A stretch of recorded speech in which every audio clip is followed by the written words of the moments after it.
ഒരു ദിവസം പോലും മുടങ്ങാതെ നിങ്ങളിലേക്ക് കൃത്യസമയത്ത് തന്നെ സ്വർണം, വെള്ളി, തങ്കം വിലകൾ എത്തിക്കുന്ന ഈ ചാനൽ നിങ്ങൾക്ക് ഉപകാരപ്രദമെങ്കിൽ സബ്സ്ക്രൈബ് ചെയ്യുക, ലൈക്ക് ചെയ്യുക. കൂടെ ആ ബെല്ലൈക്കൺ കൂടി അമർത്തിയാൽ ദിവസവും സ്വർണ്ണവില നിങ്ങൾക്ക് നോട്ടിഫിക്കേഷനായി ലഭിക്കുന്നതാണ്. ഇന്നലെ രാവിലെ സ്വർണ്ണവില പ്രഖ്യാപിക്കുമ്പോൾ അന്താരാഷ്ട്ര മാർക്കറ്റിൽ ഔൺസിന് $2360 പരിധിയിലായിരുന്ന സ്വർണ്ണവില ഇന്ന് കാര്യമായ മാറ്റങ്ങളില്ലാതെ തുടർന്നുകൊണ്ടിരിക്കുകയാണ്. ഇന്നലെ രാത്രി തങ്കവില 7155 രൂപയിലായിരുന്നു. വൈകി വരുന്ന ഇന്നത്തെ തങ്കവില 11 മണിയോടുകൂടി കമന്റ് ബോക്സിൽ പിൻ ചെയ്യുന്നതാണ്. എല്ലാവരിൽ നിന്നും വിലയേറിയ ഒരു ലൈക്കും കമന്റും പ്രതീക്ഷിച്ചുകൊണ്ട് ഇന്നത്തെ സ്വർണ്ണവില നോക്കാം. ഇന്ന് വിലയിൽ മാറ്റമില്ല.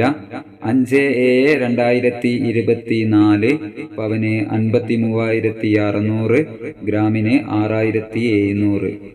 18 കാരറ്റ് സ്വർണ്ണവില ഗ്രാമിന് 5,565, 8 ഗ്രാമിന് 44,520. സിൽവർ 97 രൂപയിൽ തന്നെ തുടർന്നുകൊണ്ടിരിക്കുന്നു. Thank you for watching.